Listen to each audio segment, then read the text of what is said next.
So the other day, my wife's daughter is walking up the stairs and she starts pounding her feet and she says, "I'm very angry right now." And there was a part of me that laughed.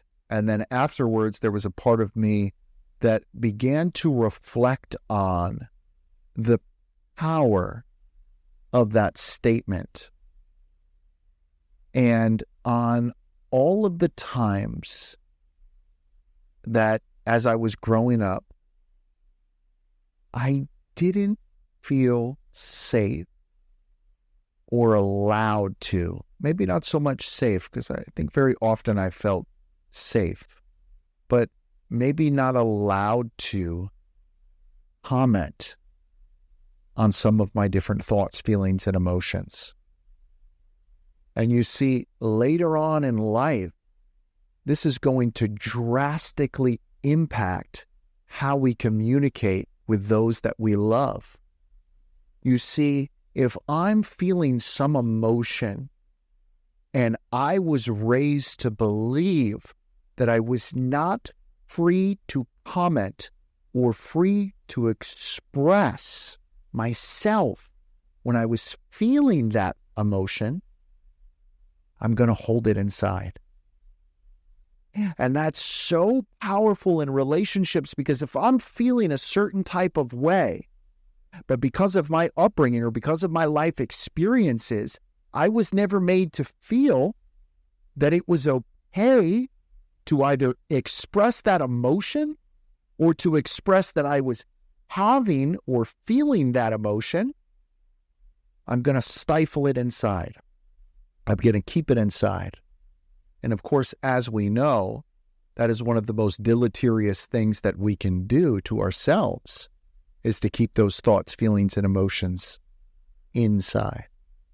And so I want to challenge you. I want to invite you to really think about, hey, what are some of these emotions that maybe growing up, I wasn't allowed to even say that I had?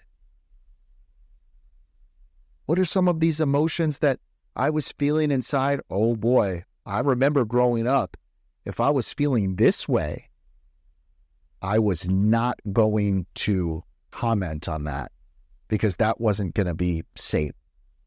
Well, I wasn't going to be allowed to say that I was feeling that way because maybe I was going to feel judged. And then I want to challenge you and invite you to think about, okay, so if that's how I was feeling when I was 7, and I kept it with me throughout my whole life, and now here I am in this marriage, maybe I don't consciously realize it, but at a subconscious level, maybe I'm not commenting, maybe I'm not sharing, maybe I'm not being vulnerable as it relates to that particular emotion, because maybe, just maybe, when I was 7, I was feeling X, and I was sent to my room. One time, multiple times, very often it's multiple times, right? I was in some way punished or admonished because I was having that emotion, and I kept it inside because it didn't feel safe or acceptable for me to comment on it. And so now I hold that inside. Now here I am in my relationship. Gosh, I've been feeling this way for so long, but I haven't expressed it. Because subconsciously, I didn't give myself permission, because growing up, I never had permission to express it. This is so deep, guys. This is so powerful. We all have them. We all have them. For me, it was a sense of not enough. I'm feeling not enough. I don't feel I did good enough playing hockey today. And you know what? If I didn't do good enough playing hockey, I was going to find out about it when I got off the ice. And so for me, it's a sense of, boy, if I come up short, that's not acceptable. And that's an unfair expectation to put on myself.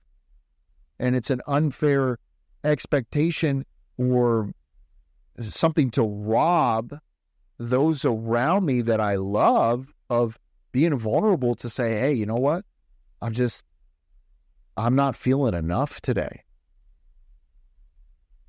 Because to hold on to that feeling inside of, I don't feel I brought it today, I don't feel I did my best today, it's going to create a whole bunch of anxiety inside. And I still struggle with it from time to time, absolutely. But as I've given myself permission to say, hey, this is one of those times where I'm not feeling I did enough or I am enough or whatever the case may be. And I share that with my wife and I say, listen, boy, I really feel like I dropped the ball today. I really, whatever. And she says, no, honey, or I didn't even notice that. Or I actually saw it as you went above and beyond in that regard. Ooh, guys, everything just begins to lighten up. So take it back to childhood. Think about what were those different emotions? What were those different feelings which I was not allowed to comment on, which I was not allowed to share? And I'd be willing to bet that what you're going to find out is it's those same feelings and emotions that you're struggling to express with your spouse and your partner right now today.